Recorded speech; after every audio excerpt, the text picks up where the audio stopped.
Hi అండి, welcome to my channel.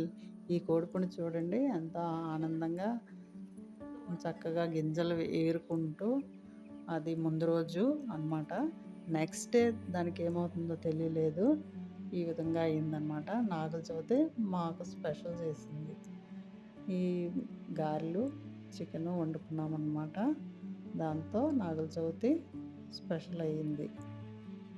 ఈ విధంగా అంతా కట్ చేసి ఈ కూరని మేము వండేసుకున్నాం అన్నమాట. ఈ విధంగా పట్టారు చూడండి.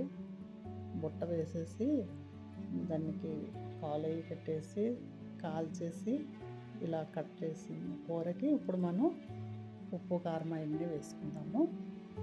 3 టేబుల్ స్పూన్స్ కారం, పసుపు, అర స్పూన్ అయితే సరిపోతుంది పసుపు, 2 టేబుల్ స్పూన్లు ఉప్పు వేసేసుకొని ఆయిల్ వేసుకొని, అలాగే అల్లం వెల్లుల్లి పేస్ట్ చిన్న స్పూన్తో అల్లం వెల్లుల్లి పేస్ట్ 3 స్పూన్స్ అన్నమాట వేసేసుకొని ఆయిల్ కూడా వేసుకొని, పాప తీసింది చిన్న పాప వీడియో, అందుకే కదిపేసింది అన్నమాట. అలా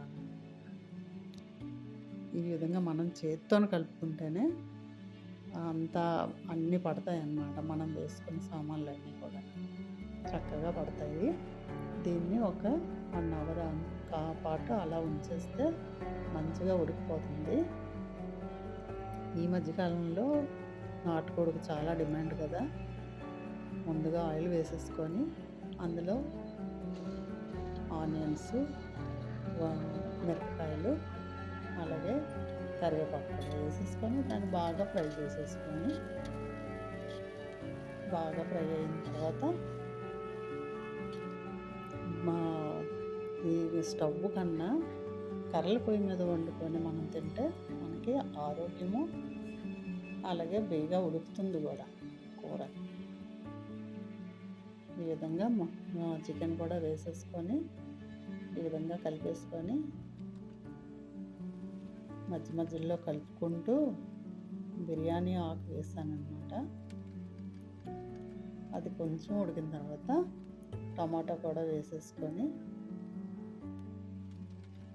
ఇది కూడా కొద్దిగా ఉడికిన తర్వాత మసాలా పౌడర్స్ అన్నీ కలిపిన పౌడర్ అన్నమాట